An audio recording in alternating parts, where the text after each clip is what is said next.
in a few minutes we'll break, but I think it almost ties in with this last question. If we could put slide 3 up.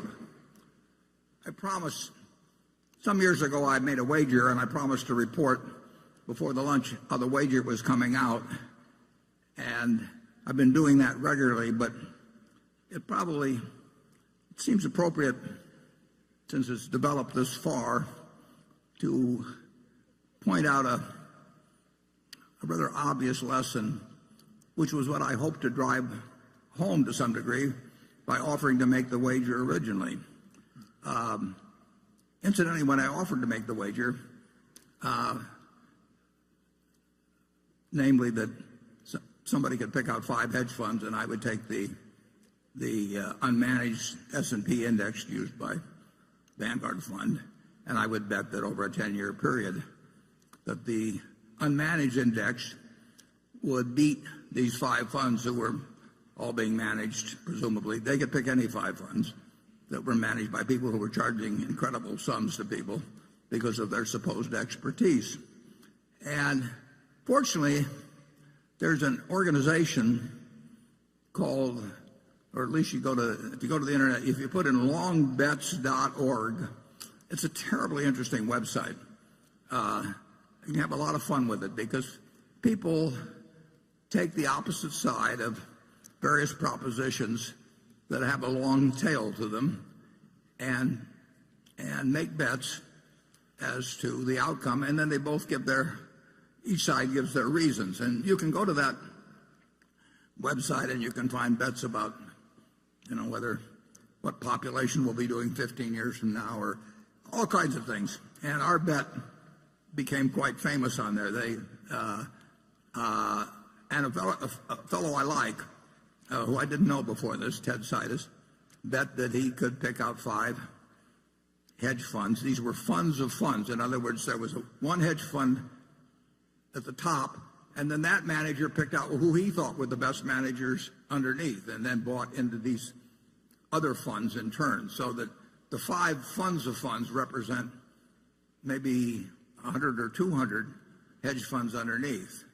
Now, bear in mind that the hedge fund, the fellow making the bet, was picking out funds where the manager on top was getting paid perhaps 0.5% a year, plus a cut of the profits, for merely picking out who he thought were the best managers underneath, who in turn were getting paid maybe 1.5% or 2%, plus a cut of the funds on profits. But certainly the guy at the top was incentivized to try and pick out great funds, and at the next level, those people were presumably incentivized too. So the result is, after 8 years, and several hundred hedge fund managers being involved, is that now the totally unmanaged fund by Vanguard, with very, very, very minimal costs, is now 40-some points ahead of the group of hedge funds. Now, that may sound like a terrible result for the hedge funds, but it's not a terrible result for the hedge fund managers. These managers, you've got this top-level manager that's charging probably 0.5%. I don't know that for sure. And down below, you've got managers that are probably charging 1.5% to 2%. So if you have a couple percentage points sliced off every year, that is a lot of money. We have 2 managers at Berkshire that each managed $9 billion for us. They both ran hedge funds before.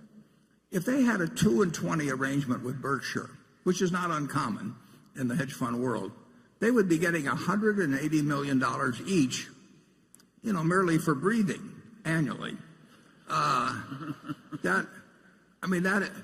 It's a compensation scheme that is unbelievable to me. And that's one reason I made this bet. But what I'd like you to do is for a moment imagine that in this room we have you people own all of America. That all the stocks in America are owned by this group. You are the Berkshire 18,000 or whatever it is that have somehow managed to accumulate all the wealth in the country. And let's assume we just divide it down the middle.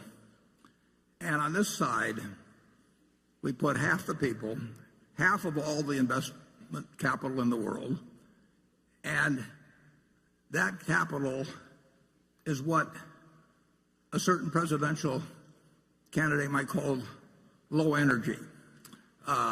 In fact, they have no energy at all.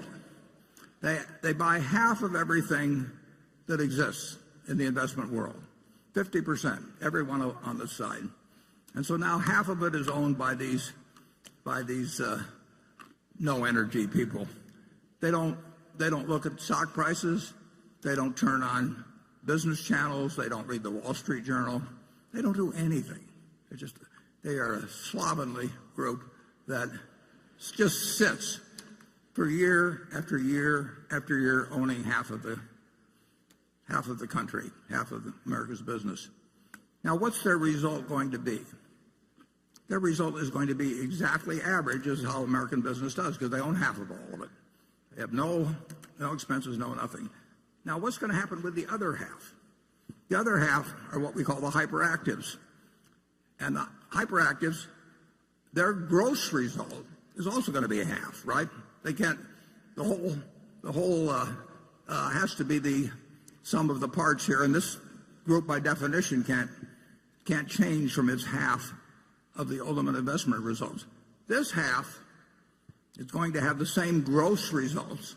They're going to have the same results as the no energy people, and they're also going to have terrific expenses because they're all going to be moving around, hiring hedge funds, hiring consultants, paying lots of commissions and everything. And that half as a group has to do worse than this half. The people who don't do anything have to do better than the people that are trying to do better. And that's simple.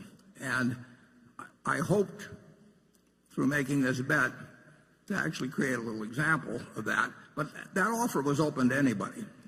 And I would make incidentally the same offer now, except being around in 10 years to collect gets a little more problematic as we go through life. But it seems so elementary. But I will guarantee you that no endowment fund, no public pension fund, no extremely rich person wants to sit in that part of the auditorium. They just can't believe that because they have billions of dollars to invest, that they can't go out and hire somebody who will do better than average. I hear from them all the time. So this group over here, supposedly sophisticated people, generally richer people, hire consultants, and no consultant in the world is going to tell you just buy an S&P index fund and sit for the next 50 years. You don't get to be a consultant that way, and you certainly don't get an annual fee that way. So the consultant's got every motivation in the world to tell you, this year I think we should concentrate more on international stocks, or this year this manager is particularly good on the short side. And so they come in and they talk for hours, and you pay them a large fee, and they always suggest something other than just sitting on your rear end and participating in American business without cost. And then those consultants, after they get their fees, they in turn recommend to you other people who charge fees, which, as you can see over a period of time, cumulatively eat up capital like crazy. So I would suggest that what I felt sure, I didn't feel sure because nothing, can't tell for sure about any 10-year period, but I certainly felt very probable, or I wouldn't have stuck my neck out. It just demonstrates so dramatically. I've talked to huge pension funds, and I've taken them through the math, and when I leave, they go out and hire a bunch of consultants and pay them a lot of money. And it's just unbelievable. And the consultants always change the recommendations a little bit from year to year. They can't change them 100% because then it didn't look like they knew what they were doing the year before. So they tweak them from year to year, and they come in, and they have lots of charts and PowerPoint presentations, and they recommend people who in turn are going to charge them a lot of money, and they say, well, you can only get the best talent by paying 2 and 20 or something of the sort. And the flow of money from the hyperactive to what I call the helpers is dramatic. While this group over here sits here and absolutely gets the record of American industry. So I hope you'll realize that for the population as a whole, American business has done wonderfully, and the net result of hiring professional management, is a huge minus. And at the bookstore, we have a little book called Where Are the Customer's Yachts, written by Fred Schwett. I read it when I was about 10 years old. Been updated. It hadn't been updated, but new editions have been put out a few times. But the basic lessons are there. That lesson is told in that book from 1940. It's so obvious, and yet all the commercial push is behind telling you that you've got to think about doing something today that's different than you did yesterday. You don't have to do that. You just have to sit back and let American industry do its job for you. Charlie, do you have anything to add to my sermon? Well, you're talking to a bunch of people who have solved their problem by buying Berkshire Hathaway. That worked even better. And there have been a few of these managers of managers who've actually succeeded. There are a few in the universities who are really good, but it's a tiny group of people. It's like looking for a needle in a haystack. And when I was given the job of naming two in 1969, I knew two. I knew a couple of others. Charlie wasn't interested in managing more money then, and my friend Walter Schloss did not scale up well, although he had a fabulous record over 45 years or thereabouts. But that was all I could come up with at that time, and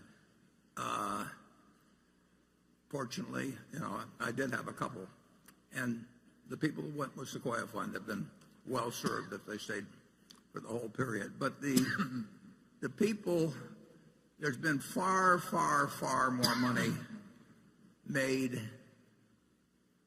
by people in Wall Street through salesmanship abilities than through investment abilities. There are a few people out there that are going to have an outstanding investment record, but there are very few of them, and the people you pay to have identify them don't know how to identify them, and they do know how to sell you, and that's my message. We'll come back at 1 o'clock. Thanks.